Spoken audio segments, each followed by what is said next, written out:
All right. Welcome everyone to the hardware and computer vision workshop. As the name suggests, this workshop is going to be about two topics. It's going to be the first half is going to be about hardware, where we're going to talk about Arduino. We're going to learn how to program, how to wire Arduino, and the second half is going to be about computer vision, where we're going to be using the OpenCV library with Python. There won't be much overlap between the two workshops, or really it's one workshop with the two concepts. Although there are many ways, and I will tell you there are many ways to combine these two topics. In fact, there are many ways to combine just about any two topics, not just in computer science, but in engineering science, computer science, whatever it is. There are many ways to combine topics that you know, and we highly encourage that you do that. It's something that we will look for when judging your submissions. So anyway, let's get started with, first we're going to do the hardware section. And like I said, we're going to be talking about Arduino. So first, a little bit about what Arduino is. Arduino is one of these things right here. This is an Arduino. Arduino is a programmable microcontroller. And there's a reason I said programmable, because there are just microcontrollers on their own that you can't really program. And actually the microcontroller part of this is right here. When you program your Arduino and you upload the code to this board, this is where it's all being stored. And this is where all of the operations are coming from. It's all happening. This is the essentially what a CPU is to a computer is what this microcontroller is to the Arduino. There's some other components we want to look at though. So we have these pins up at the top and at the bottom. You can't really see them that well on the camera, but that's okay. We'll talk about those later when we get to Tinkercad, and you'll be able to see them a little more clearly. So we're not going to worry about that just now. But we have this thing right here, this port. This is your USB cable port. This is, you can just take a USB cable like this one, plug it in into the Arduino and into your computer. And that's what you use to upload code. That's also one of the ways you can power the Arduino. But when you do it like that, the Arduino is bound to the computer. And so if you just have this on some project that you made and you don't want to have it tied to your computer, you don't want to have your computer next to it in order for it to work, there are other ways to power it as well. With this port right here, you can plug in a 9-volt battery. Actually, the voltage recommended is 7 to 12 volts, but typically you put a 9-volt battery in here, and that works fine. And since the code is already stored on this, there's no need to worry about the code not working. You won't be able to upload code through that because there's no computer attached to it, but you can just run the code fine, and you just won't be able to upload anything. Then there's this button right here in the top, this one that I'm clicking. That is the reset button. What that does is it just resets your code, essentially, as the name suggests.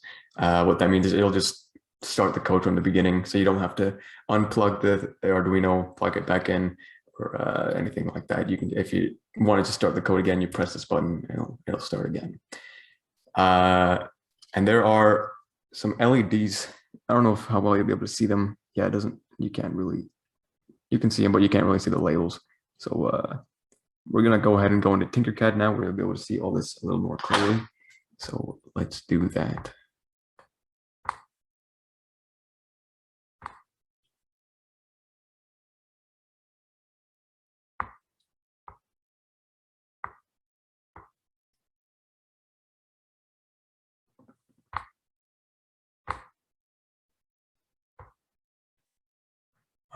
All right. So this screen that I'm sharing, this website is called Tinkercad. This is a really good way to prototype any circuits that you're making, not just with Arduino, but any circuit where you're using, actually it doesn't even have to be with breadboard, just any circuit. If you have the components on this side, you can see what components you have. If you have the components you need, this is a great way to test out your circuit. And you have no risk of damaging any components or anything like that. You're free to do whatever you want. This is also really useful when making Arduino code, because we have the Arduino microcontroller here as one of our components, and we are able to program it right in here in Tinkercad. So those pins that I talked about before that you weren't really able to see on the camera were these ones here and along the bottom here. So first I'm going to talk about these top ones, the ones labeled from the 0 to 13. So these pins you can use for output and input. And by that, I mean, you have like output devices like LEDs like we have here, or a motor or anything that's an output device. And you can have an input device like a sensor, or like here you have a potentiometer, stuff like that. Those are input devices. So you can use these pins for either input or output. But you'll see that some of these numbers have a tilde next to them. What that means is that they're able to give PWM signals. And so to explain PWM, well, there are two types of signals. There's digital and PWM. So I'm going to explain both.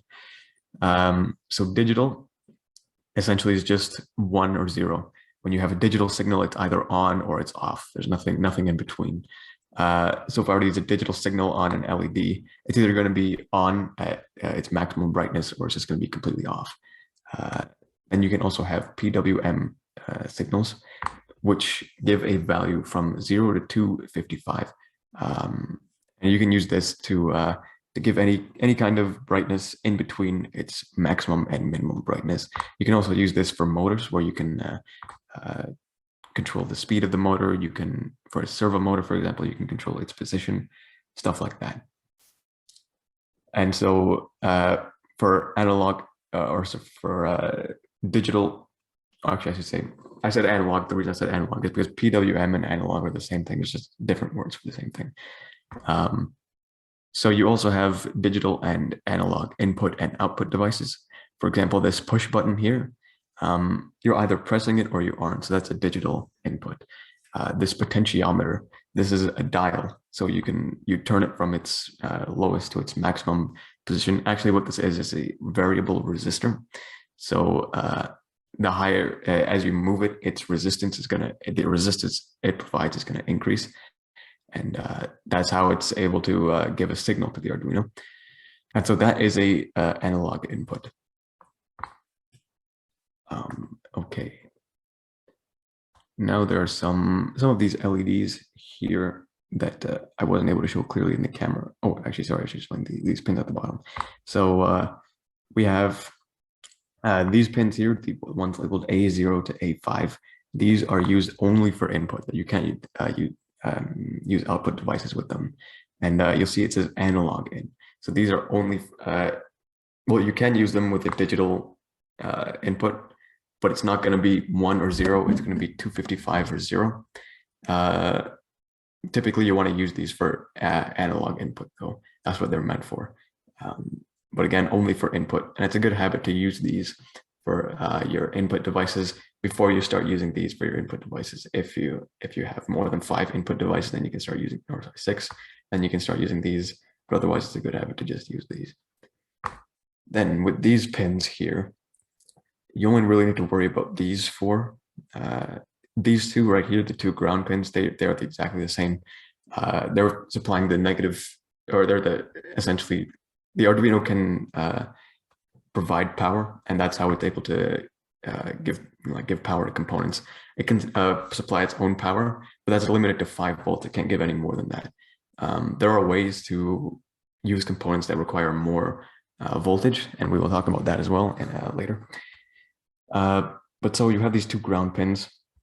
These are going to connect to your negative terminal of whatever component you're using. And then you have 5 volts and 3 volts. And depending on what components you're using, you're going to pick one. Typically, it's going to be 5 volts. Reason for that is you can decrease the current so for example, here I have this LED wired up.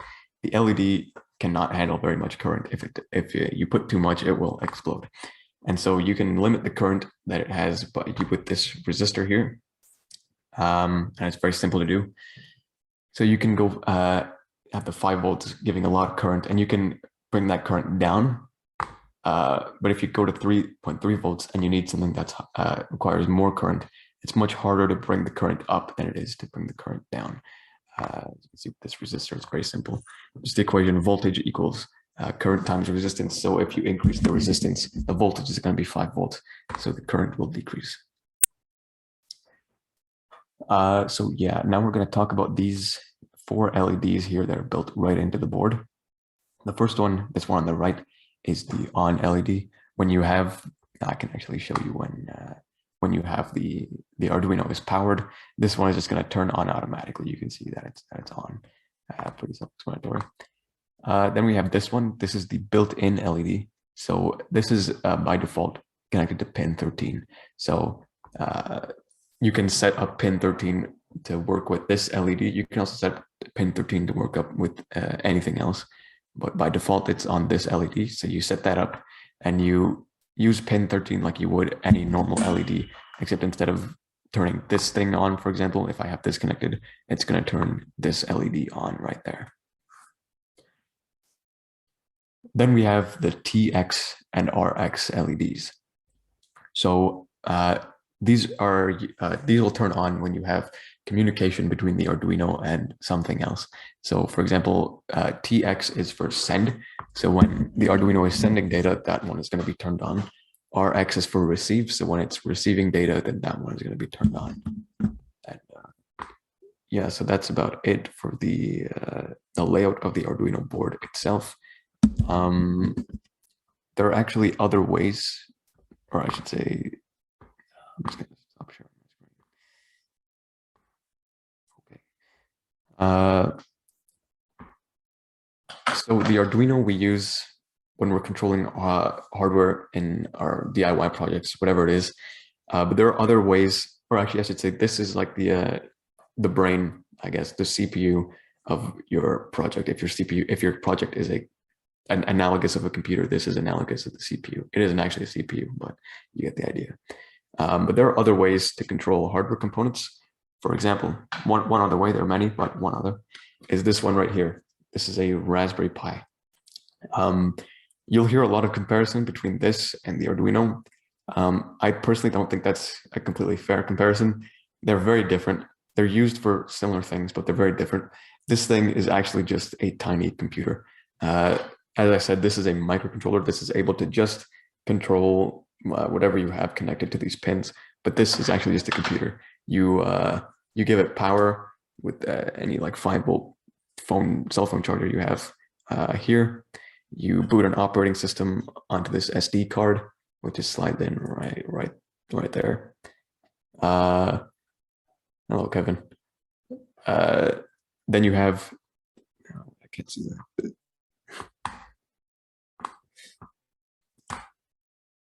How do I?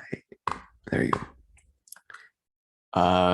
So you also have an HDMI port. You can connect it to a monitor, and you have your USB ports. You can connect monitor, or you can connect a mice, keyboard, USBs.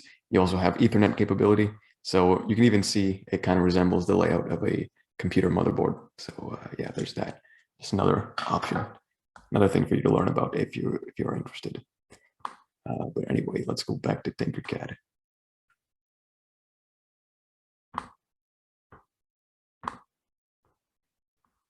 So I don't know if I explained this already, actually, but you can create a Tinkercad account. Just go to tinkercad.com, and if you're in a computer engineering class, your teacher probably has a class code for you to use. So you're going to select this option. Otherwise, you can select this one or this one. Probably this one. This one's better if you're a student anyway. And you can just sign in with your Google account. You can create an account with Tinkercad, and you can sign in with Apple, whatever you want. And then you're going to go, once you're signed in, you're going to see a screen like this. So Tinkercad can actually be used for 3D designs as well. The 3D modeling portion isn't that good, but the circuit part is the really good part. So you're just gonna go here to circuits, you create a new circuit, and you're gonna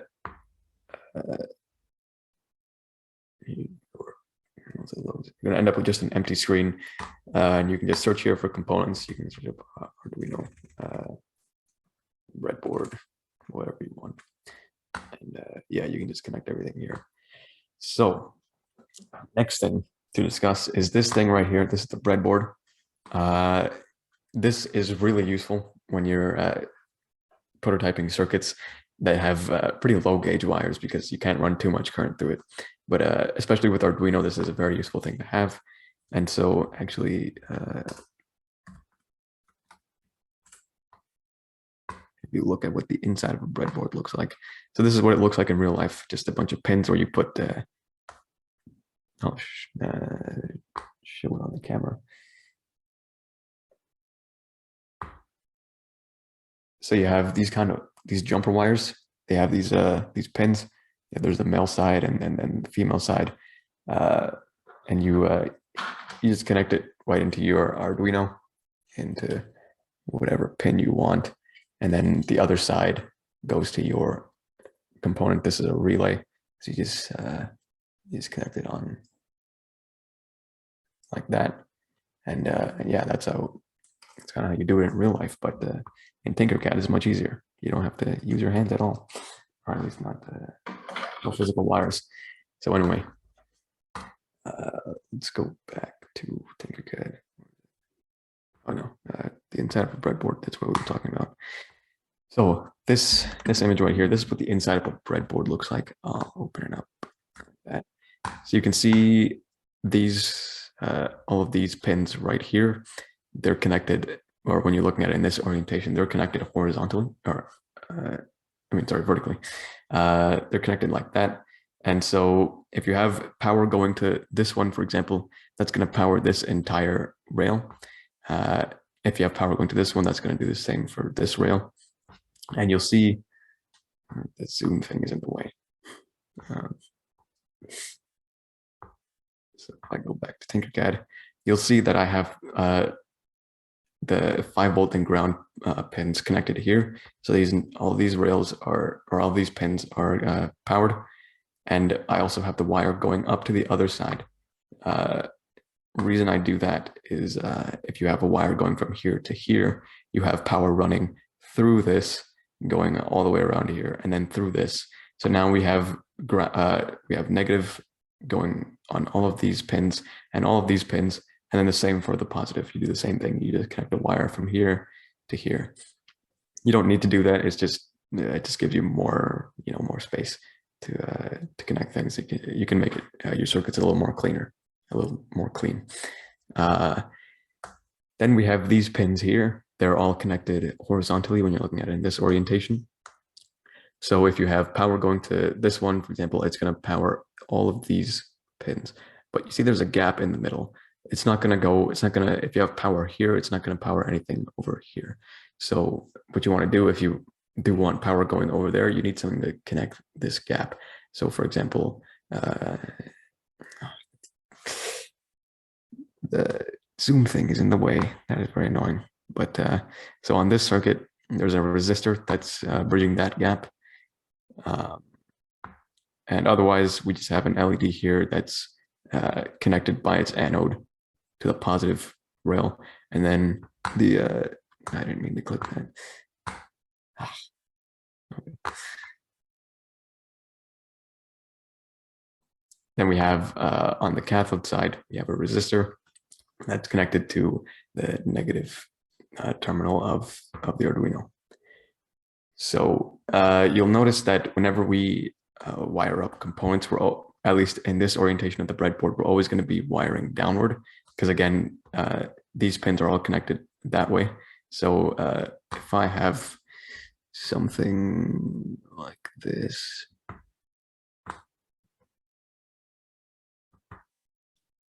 yeah,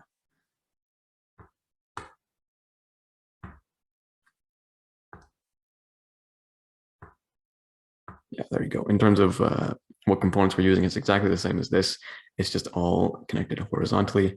If I start the simulation, you'll see that this one is going to turn on, but this one isn't, because again, they're not connected in that way. So there's that.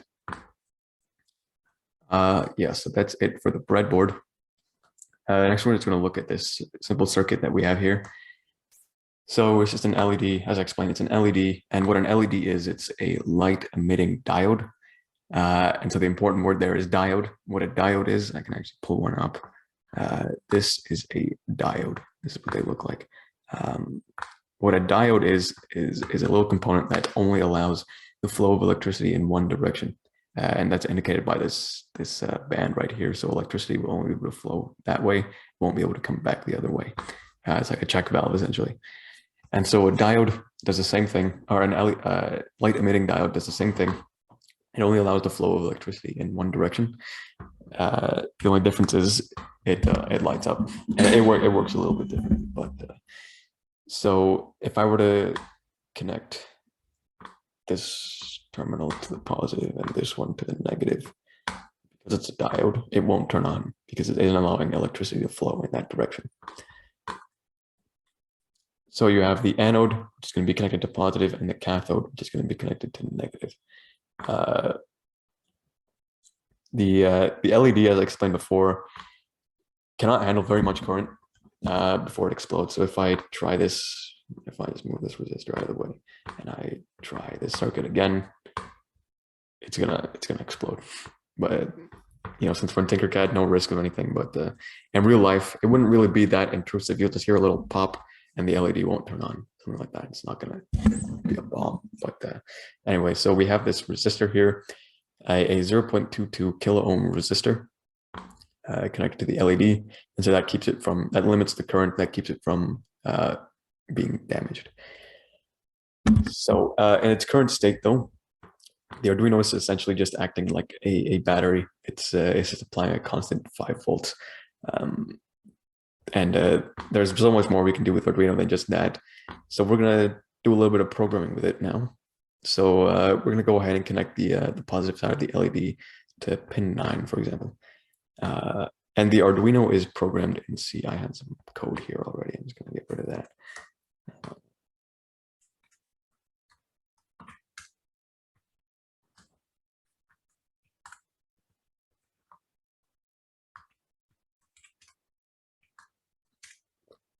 So yeah, the Arduino is programmed in C++, and we typically, when you open up a new Arduino program, you're going to see these two blocks of code are going to be there just as by default. So what we have is the first part, which is setup, where we're going to set up all of our pins as either input or output, and set up some other things like the serial monitor we have down here. A lot of things we can do, just anything we'll do before we start sending any current through anything. And the void loop is what the code is going to loop through over and over again. This is where you have the code that does the stuff, essentially. I don't really know how else to put it. That's the best way I can do it, but I mean, that suffices. So first thing we're going to do is in our setup, we're going to set up this pin 9 as an output. So the way we do that is we do pin mode and then the pin number, which is 9, and we set that up as output, and that has to be in all caps. If it were an input device, we would put input in all caps. Then in the void loop, we're going to go ahead and we're going to give it a digital signal to the LED. So we're just going to do a simple circuit. It's going to turn the LED on for a second and then turn it off for a second. It's going to keep doing that over and over again. So we're going to do digital write pin 9, and you write high for a digital signal. You can write high, you can write whatever its upper bound number is, but high is just so much easier to do. You just write high in all caps, and that will put it to its maximum value. Then we're gonna put a delay of 1000, and this is in milliseconds, so 1000 seconds, 1000 milliseconds is 1 second. So then we're going to do the same thing. I'm just going to turn it off. We're going to write low, and then 1 second delay. Yeah, so let's go ahead and run that. I did not put semicolons anywhere. That's fine. Anyway, what's going on? Oh, okay, I didn't put it here either.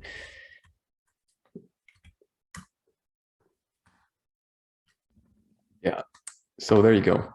The LED is just turning on for 1 second and then turning off for a second. It's just doing that over and over again. So that's all good. That's pretty simple though. So let's step it up a little bit. What we're going to try to make is we are going to have, I cannot do that. Okay. We're going to have 3 LEDs next to each other.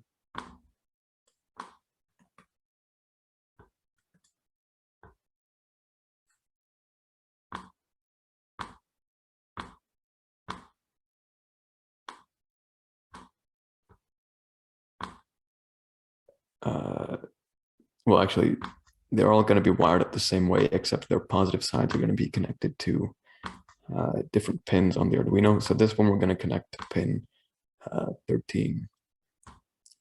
This one's going to go to 12. Sorry, 12. I put 11. All right. 12. And this one's going to go to pin 13. I mean, 11. I messed up.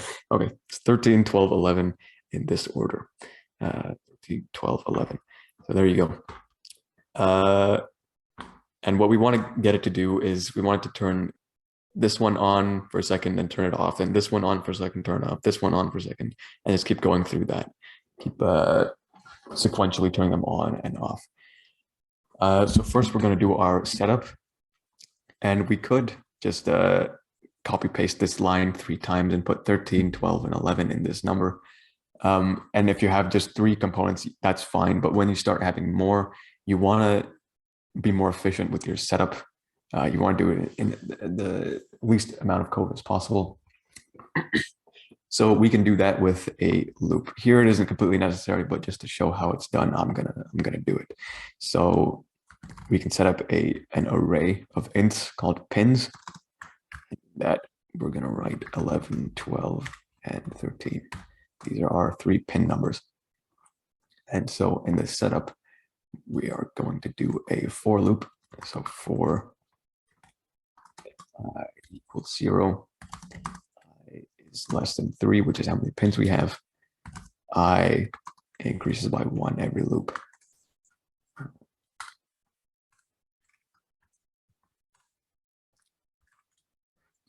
And we're just going to do pin mode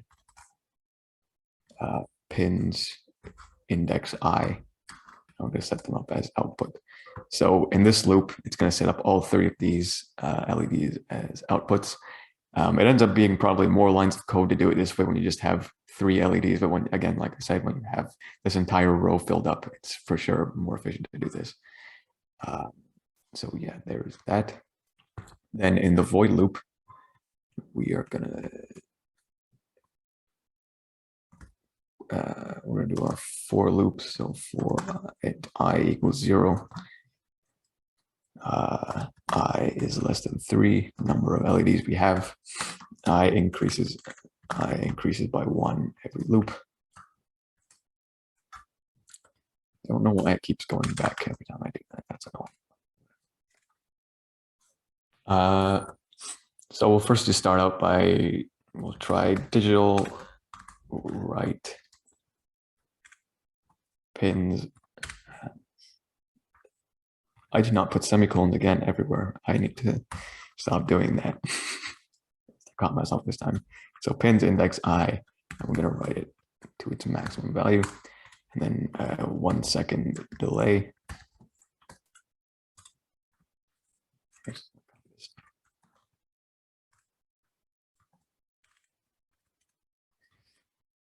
So we're going to write, actually we'll leave it at that just for now and see what happens. So if we try that, you'll see it turns them all off, sorry, all on one at a time, but it does not turn them off again. So they just turn on, as you saw, so they just turn on pin 11, pin 12, pin 13, and they just stay on. But we want to have it as one turns on, we want to have the previous one turn off.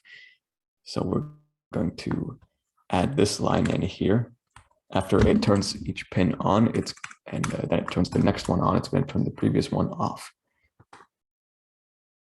So there you go, pin 1 on, pin 1, or sorry, 11 on, 11 off, 12 on, 12 off, 13 on, 13 off, and it just keeps cycling through that.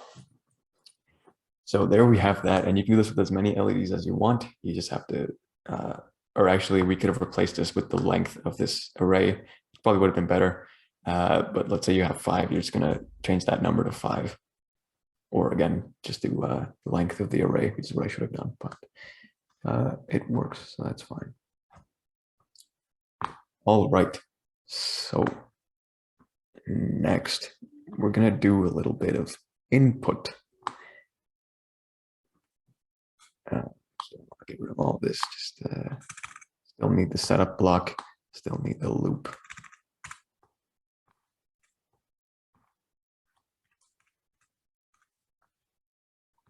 I'm gonna get rid of all these. Whoops.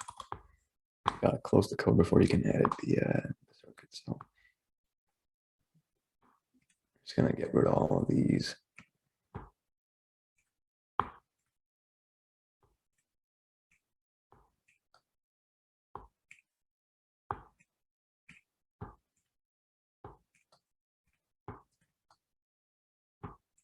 All right, so we're going to pick up this component right here, the potentiometer, which I explained a little bit before. It's a variable resistor, and this is one of the many analog input devices that we can use.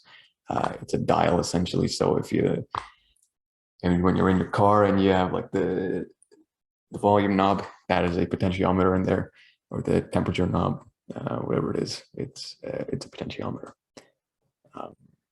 Or it may not look exactly like this, but it is a potentiometer. So we have terminal 1 and terminal 2. You'll notice that they aren't labeled positive or negative or anode and cathode like the diode was, because this isn't a diode. So you can connect these however you want. This on the negative, this on the positive. There we go. Then we have our wiper, which is where we send the signal to. Sometimes you'll see this pin called signal. For potentiometers, it's called wiper. It is what it is. So we can connect it to one of these pins. It would have to be one of the ones with the tilde next to them for the analog input. But like I said before, it's best with sensors to use these pins first before you start using those. We're going to connect this to A0.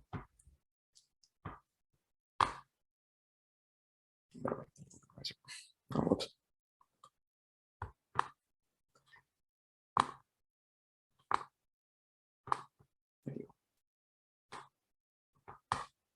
To bend the wires, you just right click while you're dragging it around. You can bend it, just make your circuit a little cleaner. So in the setup block, what we're going to do is first we're going to just define an integer called sensor value, and we're not going to give it a value yet. And that value is what we're going to read from the potentiometer. Then we're going to do serial.begin 9600. What this is how you initialize the serial monitor, and it's at 9600 bits per second. So you got to do this if you want to be printing anything out to the serial monitor. You see, this is what it looks like. I had some stuff printing before, so that's what that's from, but otherwise it would be empty. So that's how you initialize a serial monitor. And then we're going to do pin mode again. So pin mode A0. And this time we're going to set it up as an input because this is an input device.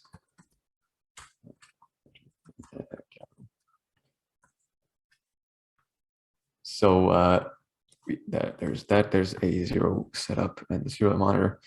So in the loop, what we're going to do is we're going to start getting values for the sensor value variable. We're going to do analog read, and then we give the pin number, so A0. And we're going to print that out so we can see what those are. So we're going to do serial.print line sensor value.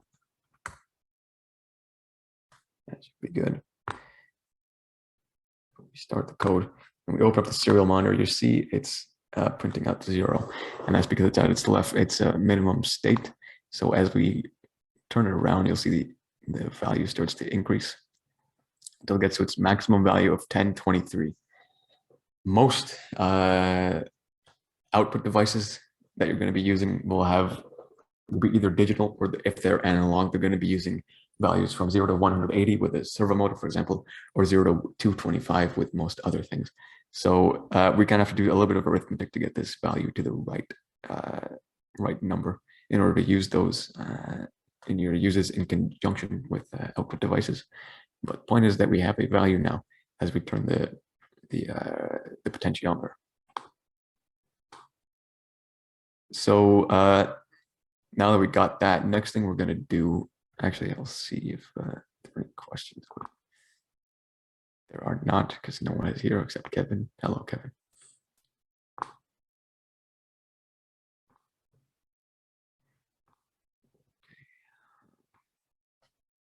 Okay, back to Tinkercad. So what we want to do now is we want to have some output device associated with this potentiometer. And one of the most common ones to use are servos. So if we grab a servo motor like that, we're going to want the servo, or actually I should explain what a servo motor is. So a servo motor is like a normal motor, except it's very, very precise in where you can move the axle. Typically, it's going to be anywhere from 0 to 180 degrees. You can't do a full 360, but sometimes, or at least with these 9-gram servos, it's 0 to 180 degrees. And the 9 grams, when you have servos, they typically have a weight associated with them. That's not the weight of the servo. That's how much torque they can provide from the axle. So it's typically going to be 0 to 180 degrees. And you can be very precise with where it goes. You can tell it to go to 90 degrees or whatever it is you want. But a normal motor, to do that, you need to have a motor controller with it. Otherwise, the motor is just going to be turning, and what you can adjust is the speed of it, not where it is. And actually, what a servo is actually just a small motor with a motor controller, and you can see a couple of gears in there. And there's just all in a little box. I'll show a picture of it. Grab servo. This is what they look like. You can see this little box, or you can't see it, but in the little box there's a motor controller, and then you can see the gears. And so that's how it works. So for this servo, you see 3 pins: power, ground, and signal. Unlike the potentiometer and like the LED, it doesn't matter which where you place these pins. They are labeled power and ground. So power is going to go to the positive side, and ground is going to go to the negative side.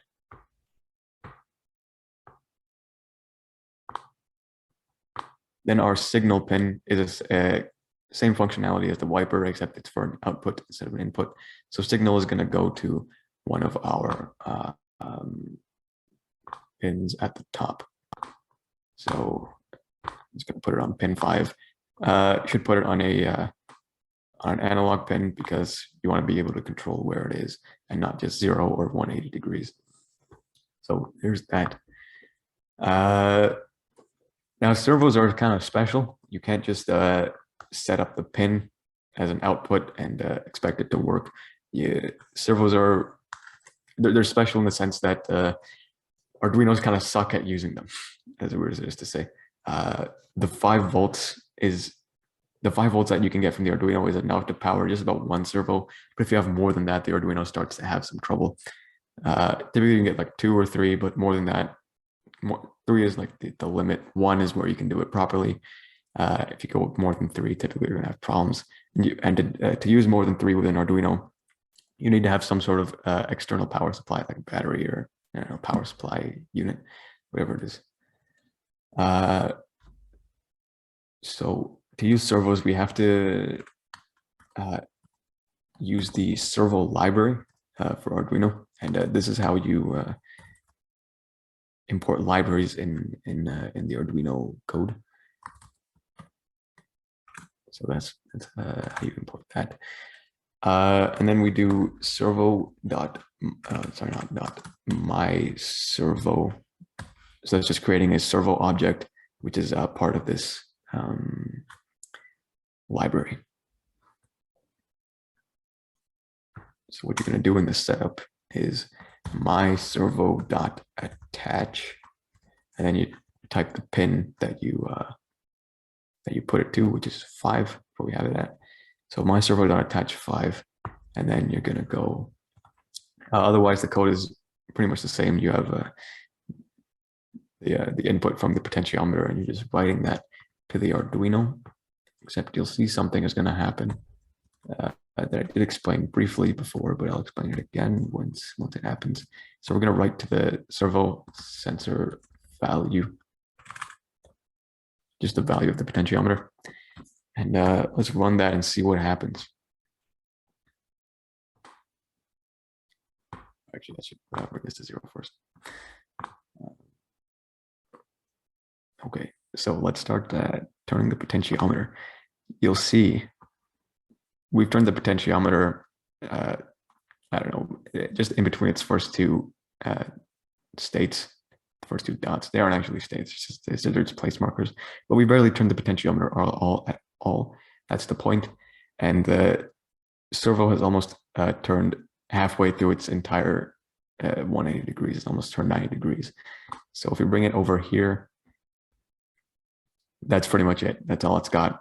If you go more, it's going to start turning back. It's going to start not moving at all. You'll see there it starts to turn back. It's going to do some weird stuff, but we don't want that to happen. We want it to be able to go from here all the way to here. And this is the point where it reaches its 180 degrees. And so the reason for this, like I didn't mean to move that.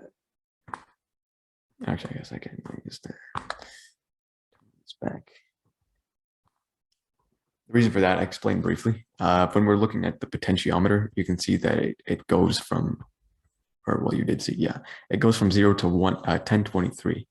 But the servo only goes from 0 to 180 degrees. It takes a degree measurement as its input. So it only goes from 0 to 180. So we want some way to have this 1023 correspond to 180. The way we're going to do that is with a calculator. We're just going to go 1023 divided by 180.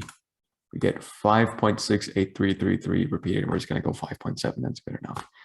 So we'll go sensor value divided by 5.7. So let's run that, see what happens. We should bring it up to here, and it should be at about 90 degrees. There you go. It's at, now it looks almost exactly 90 degrees. And if we bring it to the other side, it should go to 180. There you go. It seems to be working fine. So yeah, you can see we can control the Arduino's position with this dial input. And there are other ways to fix this issue with the potentiometer being 1023 and the servo's upper limit being 180. This is the most intuitive, I think.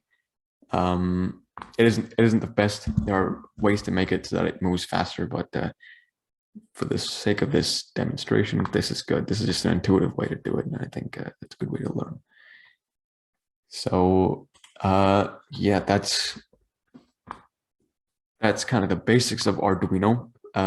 There's still a lot more that we can do.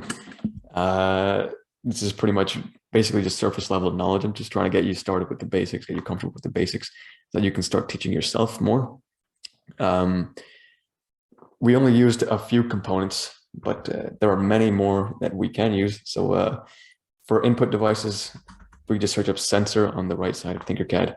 We see all of these input devices we can, not these, but all of these input devices we can use. And you'll see that a lot of them have either 2 or 3 pins. So let's get out the ultrasonic sensor for a minute. You'll see the way its pins are named, very similar to this. The orientation is different, but we're going to wire it pretty much exactly the same. So we can go 5 volts to the positive, and the ground will go to the negative, and the signal, I'm going to delete this one, but the signal is going to go to one of the input pins. So I'll put the A0. It's wired up almost exactly the same way. What an ultrasonic sensor is, it measures the distance from these 2 things. I'll show a picture of it.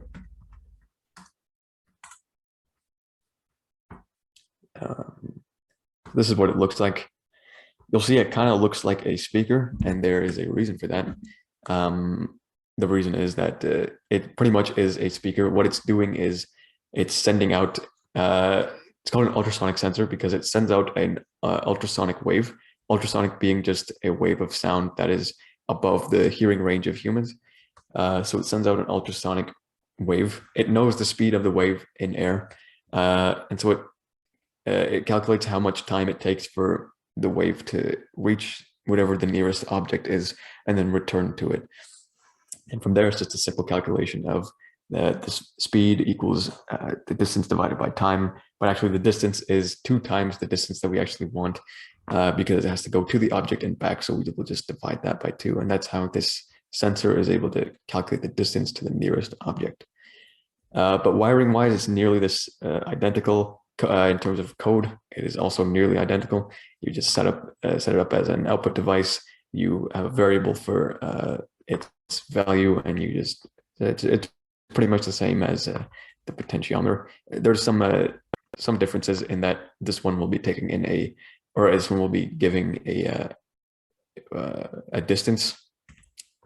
This one will just give a number. So there are a little bit of differences in the code, but otherwise they're very similar. And you have the internet, so you can search it up, and you'll be able to find a lot about these sensors. Unfortunately, I can't go through it all in this one workshop, so you are left to the internet. But the internet is a great resource to learn all of this stuff. Then we can look at some more output devices. Go LED. It's either this LED that we used before. You can change its color to whatever you want. There's also this RGB LED, which is just another LED, but you'll see it has 4 pins. Reason for that is that you can supply current to, or you're going to have this one connected to the ground. This is a common ground, but the other ones, you supply current to each of them in varying amounts with the analog outputs. And it will mix the R, G, and B colors to create some other color. If you go to Google and search up color picker, you can find any color you want here. Let's go for some random color, this one. Let's go that. And you'll see there's an RGB value, 67, 156, and 141. So it's combining this much red, this much green, and this much blue to create that color. So you can create just about any color with this. There are also diodes, which I briefly explained. There are capacitors as well. These are very useful devices. Capacitors, what they do is they store charge. They're kind of like batteries, but they function differently. They charge very quickly and they discharge very quickly. And these can be very useful. There's also transistors. Transistors are considered by some to be the most important electronic device. Computers are able to work because of this. This is like a physical representation of ones and zeros of bits. And what this does is it's an electronic switch. So you just electrically, it will close a circuit wherever you have it connected. It's a bit hard to explain, but the way a switch works is that you flip the switch and it just connects the 2 pieces of metal. This does the same thing, except you don't have to flip the switch. You just supply current to it, and it will flip the switch essentially. There are also relays. I don't know if we have any here. We have this one here, but let's put a picture of it.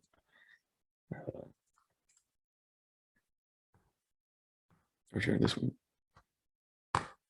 This one's fine. Stuff like this. This does kind of a similar thing, but the way transistors work is that they manipulate the atoms directly. The way a relay works is it's just an electromagnet that's moving a piece of metal to connect the 2 terminals. But and that's how you can use. I explained earlier that if you want to use components that require more voltage, there's a way to do it. This is the way. So you can have like a 12-volt battery connected to a motor or a light bulb, whatever it is, if the 5 volts isn't enough. But yeah, there's that. That's it for the hardware portion of this workshop. So we'll just give it 5 minutes to and then we'll go into the computer vision portion. So just take 5 minutes to do whatever, Kevin.